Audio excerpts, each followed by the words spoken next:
And right now at 10 o'clock, the mother of a murder victim is calling for accountability and regulations surrounding charity bail organizations after her son was killed in October. The man charged in Dylan McGinnis's murder had 3 pending felony charges when his bond was paid by the Bail Project. News 8's Sierra Hignite joins us live now. And Sierra, this has become an ongoing issue, especially in Indianapolis this year.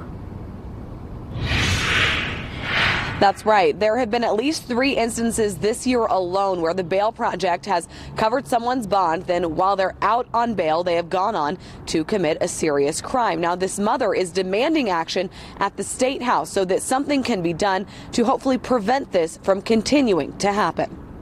3 weeks after Nikki Sterling's son, Dylan McGinnis, was murdered in October, she found out that the man who was charged in her son's murder, Travis Lang, was out on bond that had been paid for by the Bail Project.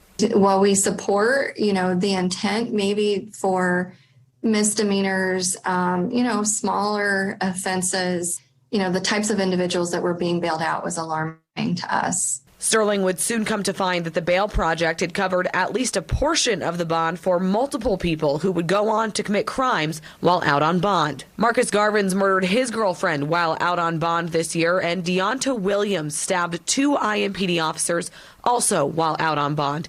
Both had a previous criminal record, and their bonds were reduced, thus starting Sterling's mission at the state level to make a change. There's no obligation on behalf of the offender that's being bailed out to report to the Bail Project, and there's no oversight to the offender once they're bailed out. In the 2021 legislative session, a bill regarding charitable bond organizations died. It limited those eligible to receive money from these organizations to people charged with misdemeanors, and the organizations would only be able to pay $2,000 of the bond. Sterling is hopeful that a similar bill will be introduced this coming session in January. I'm not saying